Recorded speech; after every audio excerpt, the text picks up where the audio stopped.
새로 왔는데요. 조금 몇 개가 변하는 게 있을 것 같고요. 저도 좀 적응이 안 돼가지고 실수하는 건 있을 것 같은데요. 좀 너그럽게 봐주시고 또 말씀해 주시면 잘 적응해 가도록 하겠습니다. 성부와 성자와 성령의 이름으로 말씀드립니다. 네, 반갑습니다. 제 이름은 김문영 키프리안 신부입니다. 반갑습니다. 네, 반갑습니다. 네. 저는 오늘부터 삼본교회 간알사제로 일하게 되었는데요. 저는 2007년에 부재소품을 받았고요. 2009년에 사제소품을 받았습니다. 어린 시절에 수원교회에서 신앙생활을 하게 됐고요. 첫 발령지는 강남교회였고 또 평택교회, 포천 나눔의 집, 또 세마대교회, 강릉교회, 부천교회를 거쳐서 오늘 이곳까지 오게 되었습니다. 오늘 첫 예배를 준비하면서 많이 떨리기도 하고 가장 많이 느낀 거는 나이가 들었구나. 입력이 잘 안 되고요. 모든 게 좀 낯설고 옛날 같으면 이거 금방 할 일인데 어제 늦게까지 일을 하면서 좀 속도를 천천히 해야겠구나 생각을 하게 되었습니다. 저는 이 3번 교회에서 여러분과 함께 하느님의 사랑을 나누고 싶습니다. 예수 그리스도께서 전해주신 복음을 함께 나누면서 구원의 기쁨을 함께 누리고 싶습니다. 또 언제나 우리를 도와주시는 성령 하느님의 그 도우심 안에서 29년 전에 3번 교회를 시작하면서 시작된 하느님의 뜻을 함께 이루어가는 친교회 공동체로 살아가고자 합니다. 이 일을 할 수 있도록 많이 도와주시고 함께 협력해서 이 일들을 해나갔으면 참 좋겠습니다. 이 일을 위해서 각 사람 한 사람 한 사람의 신앙적인 성장과 성숙도 중요하겠지만 우리 옆에 있는 그리스도의 몸된 지체들을 잘 돌보는 일도 매우 중요하다고 생각합니다. 또한 이 교회의 목적이 뭐죠? 우리 교회의 목적이 뭘까요? 교회의 목적은 선교입니다. 선교. 하나님의 복음을 땅끝까지 전하는 선교를 통해서 아직 하나님의 사랑을 알지 못하는 이들에게도 사랑을 나누고 또 그들을 잘 돌봐서 이 교회가 날로 성장하게 되면 그렇게 될 때 하나님의 뜻이 우리 가운데 이루어질 줄로 믿습니다. 예수님께서 제자들에게 마지막으로 승천하시기 전에 부탁하신 말씀이 있는데요. 올해 우리가 읽게 되는 마태복음 맨 마지막 구절입니다. 너희는 가서 이 세상 모든 사람들을 내 제자로 삼아 아버지와 아들과 성령의 이름으로 그들에게 세례를 베풀고 내가 너희에게 명한 모든 것을 지키도록 가르쳐라. 내가 세상 끝날까지 항상 너희와 함께 있겠다. 아멘. 네, 예수님 뭐라고 말씀하세요? 내가 너희에게 말한 모든 것을 지키도록 가르쳐라. 이게 예수님께서 제자들에게 마지막으로 부탁하신 마지막 말씀입니다. 교회를 다닌다는 것은 예수님의 말씀을 잘 배우고 또 그 가르침대로 살아가는 것이라는 것을 예수님께서 말씀해 주신 것입니다. 오늘 그 아버지를 사랑하는 마음으로 이 교회에 오신 여러분을 다시 한번 예수님의 이름으로 축복합니다. 우리 옆에 분, 앞에 분들 한번 인사하면서 축복해 보실까요? 예수님의 이름으로 축복합니다. 예수님의 이름으로 축복합니다. 예수님의 이름으로 축복합니다. 제가 앞에 있으면은요, 여러분의 표정이 보이는데 지금처럼 활짝 웃으시면 저도 마음이 좀 편해지는데 자, 어디 보자 오늘. 신부님 어제 묵상을 잘 하셨나? 설교 준비를 했나? 이렇게 하면서 눈을 이렇게 좀 이렇게 딱 이렇게 가자미는 거잖아요.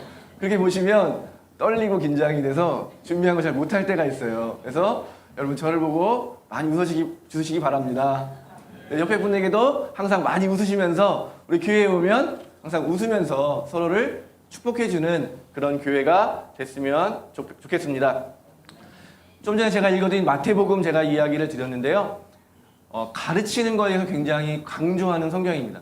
그리고 오늘 가해 첫 번째 해로 올해는 저희가 마태복음을 주일마다 계속 읽게 되는데 마태복음의 특징이 뭐냐면 예수님의 가르침을 매우 중요하게 생각한다는 거예요. 그러니까 마테오가 소개하는 예수님은 뭐라고 말할 수 있냐면 최고의 선생님, 위대한 스승이신 예수님을 소개하고 있어요. 그래서 오늘 읽은 부분이 산상수훈이라고 잘 알고 계시죠? 산에서 가르치신 말씀을 우리가 읽었는데 산상수훈뿐만 아니라 예수님의 가르침이 그 어떤 복음서보다 잘 보존되어 있는 그런 복음서입니다. 그런데 예수님의 가르침에 대한 평가가 나오는데요. 산상수훈이 끝나는 7장 28절, 29절에 보면은요, 마태복음은 이렇게 기록하고 있습니다. 예수님께서 이 말씀을 마치시자 군중은 그의 가르침을 듣고 놀랐다. 그 가르치는 것이 율법학자들과는 달리 권위가 있기 때문이었다. 아멘. 뭐라고 말씀하세요? 가르침이 다른 사람들이 뭐가 있을까요? 그 당시에 유대교 종교 지도자, 바리새파 사람들, 율법학자들, 사두가이파 사람들 뿐만 아니라 로마 시대에 유명한 철학자들도 많이 있었어요. 스토아 학파, 에피쿠로스 학파 이런 수많은 스승들이 있었지만 한 번도 들어본 적이 없는 가르침이었고 권위가 있었다라고 성경은 이야기합니다. 권위가 있다는 말이 무엇일까라고 생각해 봤는데요. 쉽게 말한다면 사람을 움직이는, 사람의 마음을 움직이게 하는 힘이 있는 말씀이었다. 사람을 변화시키는 그런 능력의 말씀이었다라는 것을 권위 있는 말씀이었다라고 표현한 것 같습니다. 제가 오늘 설교를 준비하면서 그렇다면 예수님의 말씀은 권위 있다는 것이 어떤 의미일까를 좀 더 묵상해 봤는데요. 묵상하면서 떠오르는 이야기가 여러분 잘 아시는 자케오에 대한 이야기입니다. 여러분 잘 아시죠?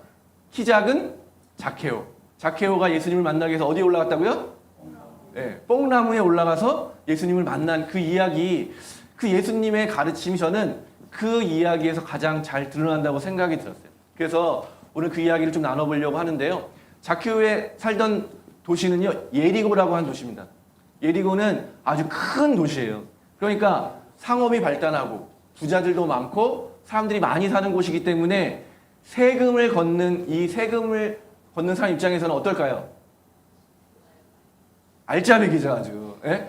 시골에서는 세금을 거둘래도 힘들잖아요. 밥도 못 먹는 사람들에게 세금을 걷는 것보다는 부유한 상인들이 많은 동네이기 때문에 이 세관장이라고 하는 이 자케오는 사실은 키가 작다고 표현되어 있지만 키가 작다는 거는 실제로 뭐 물리적으로 뭐 160, 150 뭐 이런 게 아니고요. 어떻게 보면 유능한 사람이었음에도 불구하고 권력도 있고 재산도 많은 사람이었지만 사람들이 그를 어떻게 보는 거예요? 만만하게 보는 거죠. 무시하는 거죠. 그래서 키가 작다라고 표현하는 것이 그런 의미인 거예요. 자케오는 매우 입속이 빠른 사람이죠. 그래서 그 복잡하고 혼란한 시대 속에서 누구에게 잘 보여야 되는지, 누구에게는 냉정하게 대해야 되는지, 누구에게는 얼마를 내가 받을 수 있는지, 누구에게는 얼마를 줘야 되는지 이런 계산이 굉장히 빠른 사람이었던 거예요. 그러니까 그는 매우 많은 재산을 가질 수 있었고 세관장이니까 그 밑에 세관들을 부리면서 엄청난 사회적 지위와 재물을 가지고 있던 사람입니다. 그런데 그에게 유대인들의 종교 지도자들은 뭐라고 말했을까요? 한번 생각해 보면요. 율법학자는 뭐라고 가르쳤을까요? 율법학자는 자케오에게 뭐라고 말했을까요? 가서 아부했을까요? 아니면 뭐라고 말했을까요? 율법학자는 율법을 가르치는 사람이잖아요. 율법에 보면 뭐라고 되어 있냐면요. 특히 재물에 대한 것을 가르침에 뭐라고 되어 있냐면요. 이자를 받으면 안 된다. 그리고 빚을 탕감해 줘야 된다. 희년 아시죠? 희년. 시간이 지나면 빚을 탕감해 주라는 게 율법의 가르침이에요. 그리고 가장 중요한 게 뭐예요? 가난한 사람들을 돌봐줘야 된다. 그러니까 자케오에게 가서 뭐라고 가르쳤겠어요? 너는 부자니까 가난한 사람을 돌봐줘야 된다. 근데 자케오가 어떻게 부자가 됐어요? 부자에게 잘 보이고 이것들을 처신을 잘한 건데 그렇게 잘 모은 돈을 의미 없이 가난한 사람에게 도와주라는 말이 어떻게 들렸겠어요? 별로 와닿지 않은 거죠. 바리새파 사람들은 또 어떻게 가르쳤을까요? 이 사람들은요, 바리새파 사람들의 특징은 뭐냐면 민족주의자예요. 유대인들만의 나라를 만들어야 된다는 거예요. 그러니까 로마 제국하고 어떻게 돼요? 싸워야 되는 거예요. 로마 제국을 몰아내야 되는데 자케오는 어떻게 하고 있어요? 로마 제국하고 잘 지내면서 로마 제국의 사람으로, 시민으로 살아가는 거예요. 그러니까 자케오에게 뭐라고 말했겠어요? 너 로마 제국하고 같이 살면 안 된다. 우리는 하나님의 백성이니까 로마 제국하고 멀어지고 그를 버리고 유대인의 정체성으로 살아야 된다라고 말했는데 자케오에게 보기에 어떻게 했어요? 이 시대가 로마 제국인데 전 세계가 다 로마의 영향권 안에 있는데 로마를 버리고 유대인이 되라니 참 어리석은 이야기라고 느꼈겠죠.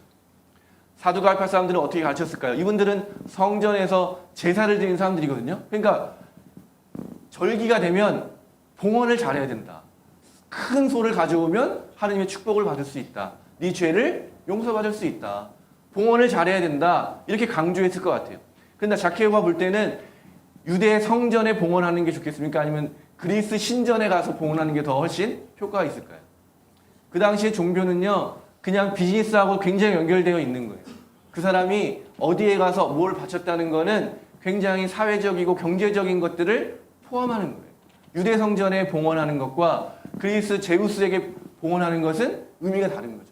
자케오가 성공한 사람으로서 어디에 어떤 재물을 써야 어떤 효과가 있는지 잘 아는 사람으로서 유대인의 성전보다는 그 서 있는 로마 황제를 섬기는 신전 또는 그리스 신전에도 많은 봉헌을 했을 것 같아요. 그렇게 그는 계산하면서 어디에 어떻게 투자를 하고 어떻게 살아야 큰 이득을 얻을 수 있는지, 큰 힘을 얻을 수 있는지는 빠삭했지만 키가 작았다고 말한 것처럼 그의 삶은 점점 공허해져 가는 거죠. 재산이 많아져도 사람들에게 자기 한마디에 마구 움직이는 수많은 사람들이 있지만 자기 마음은 점점 어떻게 되는 거예요? 인생의 의미가 뭘까? 돈으로 채울 수 없는, 권력으로는 채울 수 없는 그 무언가를 동시에 느끼는 거죠. 마치 바닷물을 마시면, 물은 물이지만 바닷물을 마시면 어떻게 돼요? 그 소금기 때문에 더 큰 갈증을 느끼는 것처럼 성공하면 성공할수록, 높은 자리에 올라가면 올라갈수록 그의 마음속에 점점 어떤 마음이 생기는 거예요? 인생이 과연 이런 걸까? 삶이라는 게 돈 벌고 돈 쓰고 이런 것으로 끝나는 걸까? 그런 그에게 어느 날 소문을 듣게 되는 거죠.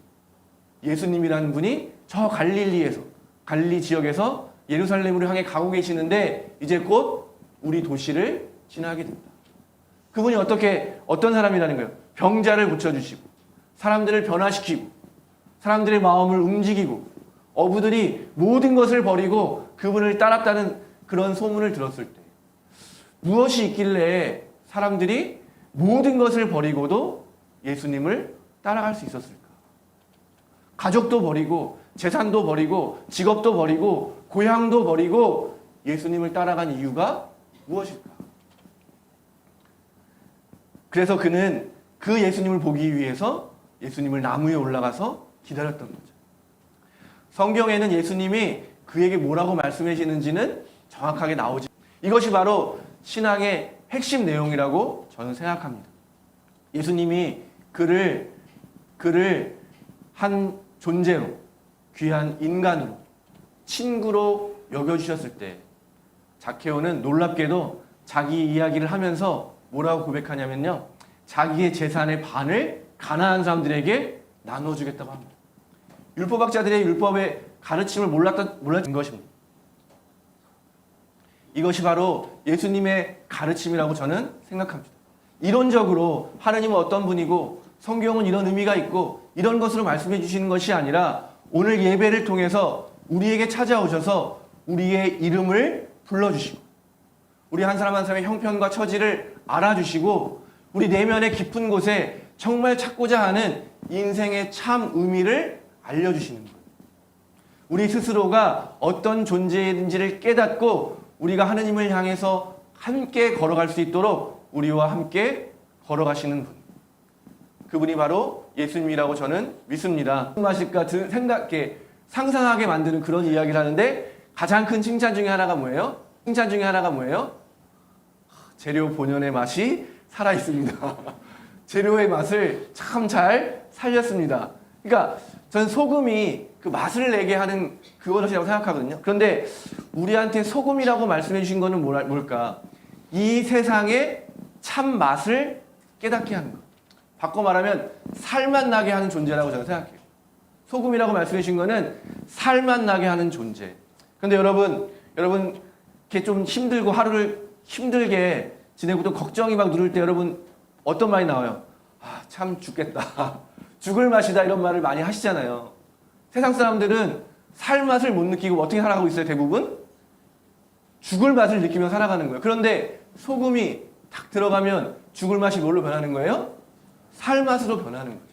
왜 살 맛이냐면요, 창세기 1장을 보면 하느님이 이 세상과 우리를 만드시면서 뭐라고 말씀하셨어요? 보시기에 참 좋았다. 기쁨이 이 세상의 맛이라고 저는 믿습니다. 하느님이 우리에게 이 세상을 지으시면서 만드신 맛이 뭐냐면 기쁨이라고 하는 맛이에요.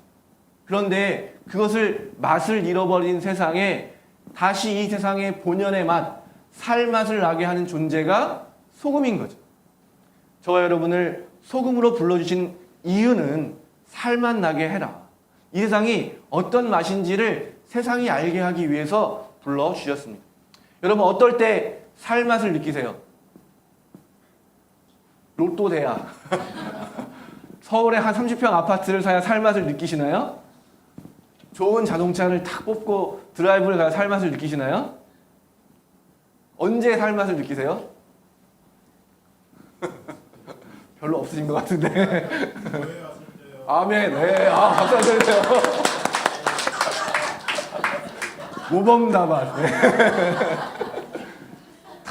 엘리베이터가 열리고 성전의 십자가를 봤을 때. 저는 강릉에 좀 오랫동안 살았는데요.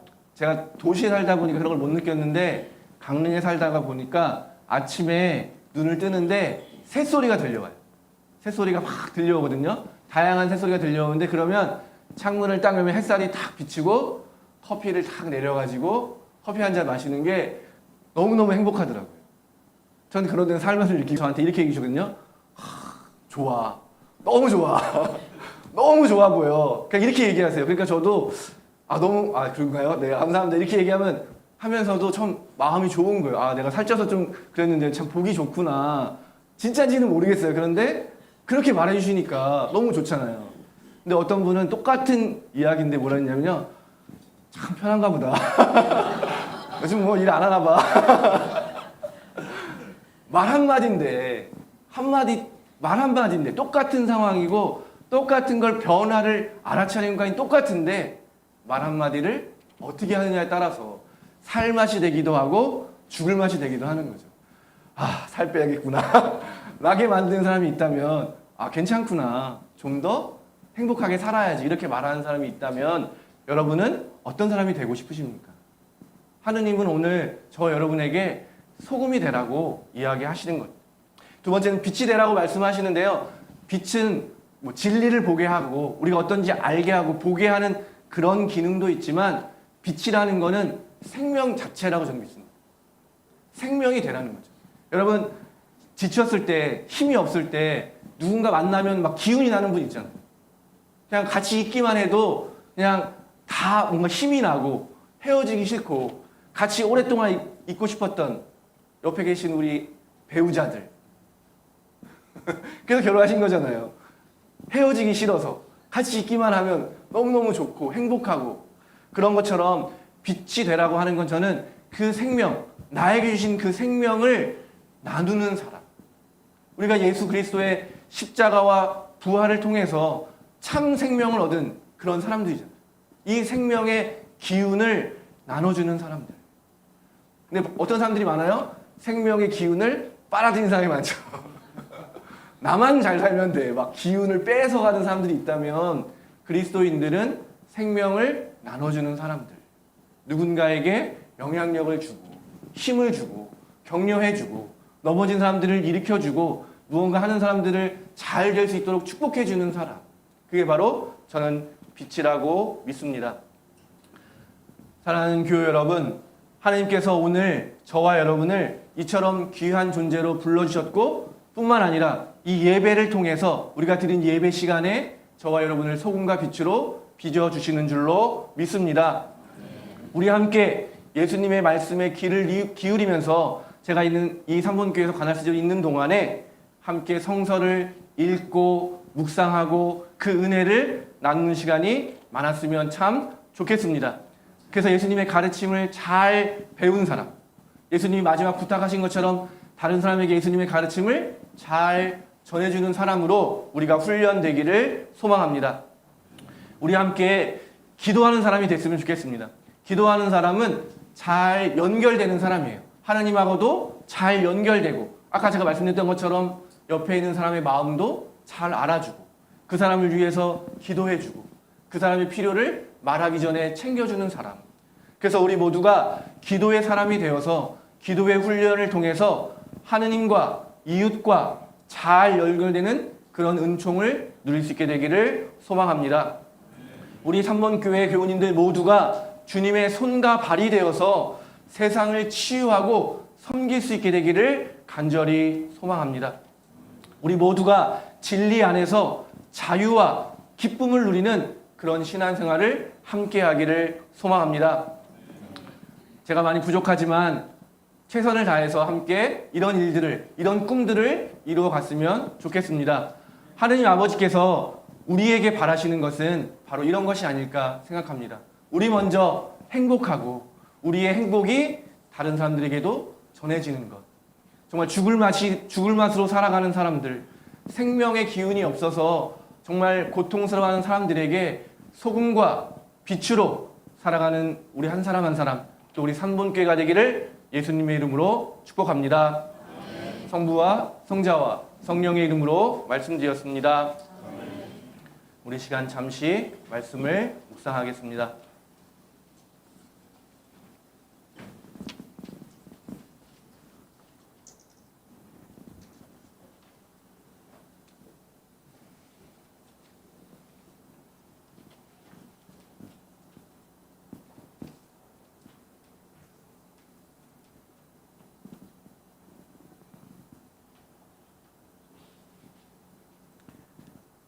니케아 신경으로 우리의 신앙을 고백합시다.